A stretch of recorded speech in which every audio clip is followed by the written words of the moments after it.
Hi,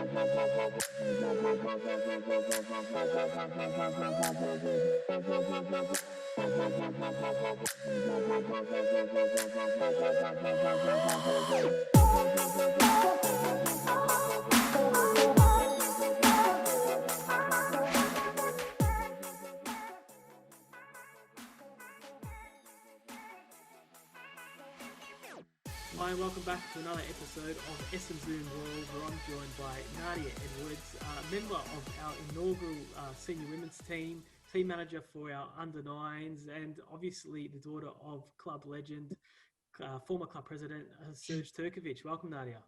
Thank you for having me. Tell us a little bit about your early memories of the club, because I'm sure that you probably spent a lot of your youth sort of growing up around the club, given your dad's involvement. Yep. So early on in the club, those years we were there, I was probably there on training nights, Tuesdays, Thursdays, and then we'd be there on the Saturday for the seniors. And then when David, my brother, David Turkovic, when he was playing, he'd play on the Sunday. So I was at the club a lot. Mm-hmm. Unfortunately, I was one of the only girls there. Yeah. So I was always the one that was either left out or sometimes taken a specky over. And, you know, if I was playing with the boys, sometimes they'd let me play, sometimes they wouldn't. But yeah, in the early days when after the senior games, our job as kids was to pick up the cans, all the empty cans, and there would be a few VB cans laying around. And then we'd either get $1 for our services or a can of Coke. That was our slave labour, but we loved it. What was better, $1 or a Coke? I don't know. Back then we loved the Coke, yeah. But the dollar could buy. You know, we had an arcade game back at the club. We had Street Fighter 2, right. And there was also it was awesome. And then there was also like a billiard table, so we'd play billiards and whatever. So you know, $1 went a long way back then. So what was the club like back then? Obviously, I don't know if they had too much of a massive junior, certainly not like what we've got today. Yeah. But what was it like back then? It was the best. We had so much fun. A lot of our family holidays and whatever, there'd be a whole group of us going on a family holiday together. My brother started, you know, I have no idea how old he was, but I was just always tagging along. He's 3 years older than me. Yeah. So I think they were under 10s or something like that. And from there, they just... I was always at the, you know, Mum and I were always on the sidelines watching, and but back then there was no way that there was a girls' team or girls' only team. The way it worked back then is there might have been an odd girl that played in a team, but things have changed a lot since then, and thankfully for the better, because it's a lot more inclusive these days. So especially when we've got people like Jess Galea on the team, it's absolutely awesome. So we'll go into that later. Yeah, of course. And so obviously 2020 would have been, I think, the 25th anniversary of the first senior women's team. So obviously a bit disappointing that this season hasn't gone ahead, because it would have been nice to, I guess, try and commemorate that a bit more during the year. But I mean, you were a part of that team. So can you share a bit about that first year, and I guess what you remember of that team being formed and how that all sort of came about? Yes, good to use the word what you remember, because it's many years ago, but also, you know, it was a bit fuzzy because it was there was a lot of crazy times. So I was 15. I was not the youngest in the team. I think 14 was the youngest, but it was just like and I think the oldest might have been 35, and it was just like a smattering of all of us all just put together, a few misfits here and there, every body size and every fitness level, and we were all mashed together with the amazing coach, Adam Maltese. Yeah. What was he like as a coach? He's the best. He loves the punishment. And, you know, I probably was one of the worst to deal with, because, you know, we're immature, and I know Adam. I've known Adam since I was, you know, 5 or whatever. So during training, I'd jump on his back, or, you know, like, just what a pain in the ass. So yes, but Adam loved it. You know, I say, you know, he secretly loved it. You know, he's a big softie. Yeah. He is, isn't he? And you know, the team sort of evolved pretty quickly. And I think in your second season, you finished second, and then there was a push to move you guys up into a Premier League situation. So do you remember much about that? Yes and no. And I sometimes think, did I make that stuff up? So I was a defender, just like the rest of my family. Yeah. But Adam would always get me going up to do the free kicks. So just outside the box. So I do remember a few free kicks, and that was the only way I could score from a free kick outside the box. And I can't even remember who it was against. Maybe it was Sunshine or someone like that. And I'm pretty sure, I think from my memory, that got us through, but maybe I'm mixing mine up with my brothers. I don't know. Yeah. But yeah, it sounds like I like saying to people now, oh yeah, I was 15 and playing in Premier League. But Premier League back then was a lot different to how Premier League is now, because the game for women has evolved so much. But back then there weren't that many women playing, and it wasn't as, professionally run as it is now. But yeah, back then it was just sometimes, we want to switch on, and we had some serious, really good players, and then some of the other girls are just there for fun, and that's fine. And I think I tried to do a bit of both. But I was, like I said before, I was a pain in the ass. I'm sure Adam will agree. So walk us through some of the teammates that you played with in that inaugural team. Oh God, that's asking a bit much. Because I don't even know how many years I played or who I played with. And I think having a look at Adam had some photos going around, and I'm like, oh gosh, I forgot about that person and that person. And then we had like an A and B team at some stage as well. So I think the A team might have been playing in Premier League, and the B team might have been in like Division 3 or something. And then I might have been 16 and going from one game and then playing the next game. And I'm not sure whether you knew this, but in the B team was my mum, Serg Turkovic. Oh, right. And yes, and the coach was Serg Turkovic. Oh, there you go. So, yeah, and then I'd play the B team and have my dad screaming at me and my mum getting screamed at as well. And she actually broke her collarbone. She was a goalkeeper. Oh. Yeah, she broke her collarbone. My dad would say, get up, get up. But, and she, of all the family members, my mum's the only one that's played for Victoria. So there you go. Oh, there you go. She played goalkeeper. Yeah, incredible. She's awesome. She won't ever show off about it, but I will, and we won't let my dad or my brother forget that either. No, that's right. Yeah. Anyway, but that's a goal that I have. Hopefully, I can play with my daughter in 10 years' time. That would be awesome. Yeah, and I mean, I think that's probably a good tangent to talk about the family connections with the club. Obviously, now your daughter's playing for the club, which is great to see. And I know the club's done a lot of fundraising for your son, Luca. I mean, what's it mean for the family? Obviously, having been so connected with the club for such a long time, what role does the club play, I guess, in the larger Turkovic family picture? Growing up, it was everything. My dad was at the club every night. I think maybe Sunday. I think Sunday night was the night off, but it was like Monday night meeting. It's like, all right. Apologies for the construction if you hear that.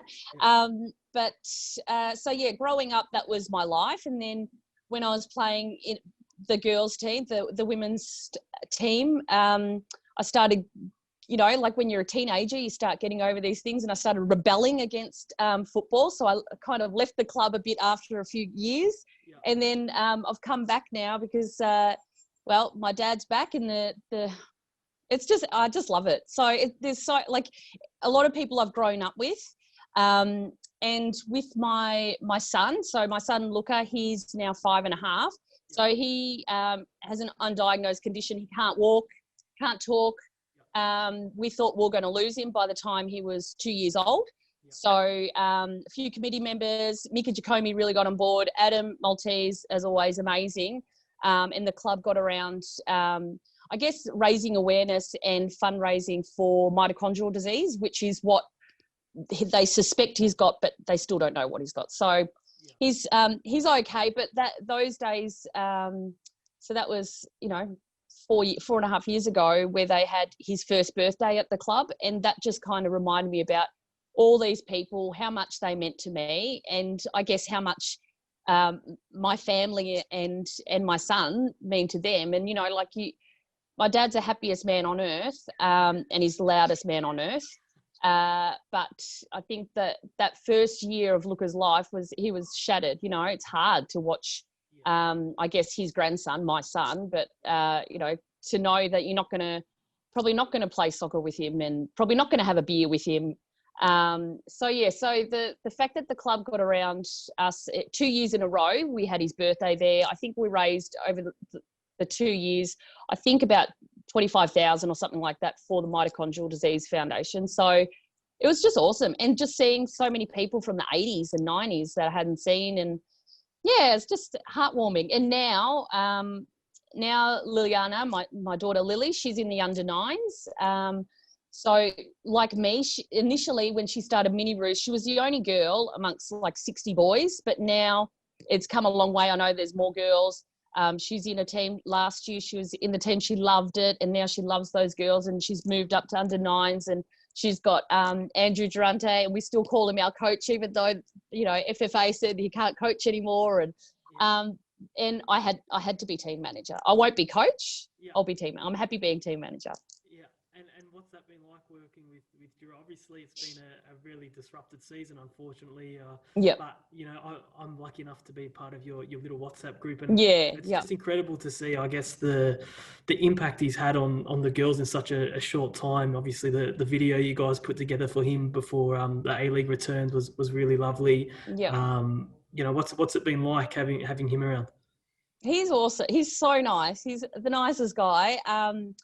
He's so good to the girls. He's got 3 girls of his own. He knows how to speak the girl language. They all bloody listen. I don't know what it is. They all listen. They're not, they all do their cartwheels and everything in between sessions, but they all listen and they respect him and they're in awe of him. And he teaches them, like the skills. It's been wonderful to watch. And we also had Sienna from the senior women's team, and she stepped up to be, like assistant coach, and she was amazing. And then I got a phone call on like a Sunday evening or something like that, and it was Andrew, and he was just shattered. Like he just sounded so upset that he'd been told that he can't coach the girls anymore by FFA because of the whole coronavirus crap. So so he couldn't be out in the in the public. So then so the girls were shattered, to lose him. And I guess it's just been like that this year. It's just like disappointment after disappointment. So, but obviously the overall, we've sort of touched on it before in terms of, when you first came to the club, there weren't girls teams. And now, we've got a whole range of girls teams and a thriving sort of senior women's program as well. How pleasing is that for you to see as a mum now with a daughter in the club, to see, that her whole experience with the game will probably change because of the progression, not just the rules, but across the board, but especially the rules. Yeah, it's the absolute best. It's so good. When we were playing, was it 25 years ago? Is that what you're saying? Or 20 years ago? Yeah, right. It was 25. 25. Yep. Yeah. Sorry. That's what happens when you get old. All of us would be getting changed in the toilets, the girls' toilets together. That was our change room. We didn't have a change room, right? And that's, and even in the last 10 years, 15 years, I've seen the club, an extra change room's been built and things like that. But this year, is it this year that Jess Gallo came in? Yeah. Or is it? Yeah. Just the small things that make a big difference to girls, like even thinking things like, putting hair ties in the medicine cabinet, or what I'm talking about, the physio bag, whatever. First aid kit, thank you. That's it. That's a huge thing. Like it's what girls need. It's not always, and it's really thoughtful. And seeing all these girls, like there's nothing better than going to training and just seeing all these girls, all training, all with a coach, and have their change rooms, and just I remember, when I was having kids and stuff, I thought, well, if I have a boy, he'll be playing World Cup and he'll be buying me a house and whatever. If I have a girl, then she might make Matildas, but I'll have to pay her way to, get to the World Cup. Well, it's so thrilling to see, people like Sam Kerr and all these Matildas playing over in England now and all overseas, and actually earning money rather than, once upon a time, paying their own way to go to the World Cup, or stripping off for a calendar so then they can pay their way to go to the World Cup. It's just awesome that I can see my daughter having a future and earning money to go and play a game that she loves. So yeah, and obviously a World Cup coming to Australia as well. So how exciting was that? So exciting. I've already organised that we're going to do, either a road trip or we'll go, up to Sydney, up to Queensland. So we're just so excited about that. We were talking about it last night at dinner. Just, we'll leave. And my husband, bless his heart, he likes football, but I'm the football freak. It's like opposite. When I was little, Jerry Trabuzio did say, if you don't marry one of the guys at the club, there's something wrong with you. Something wrong. Well, no, there's something wrong with them. Yeah. No. So I've got someone that's not from the club. Yeah. But it works out good because if I go to a Melbourne Victory game or whatever, well, he doesn't want to come. So I go in, and even, if I go to the Royals or something, I take my daughter, it's just us two go to the games, and that works out. It works out fine like that. Yeah, awesome. And we haven't really touched on your older brother. Obviously, he represented the club with some distinction as a senior player as well. Did you ever have any involvement in the newsletter he used to send out, the Royal Mail? I've acquired a few copies, and they're pretty interesting reading. Yes. Well, he's very good at waffling on. I don't know whether you noticed that, and being dramatic. Yeah. That's what he's really good at.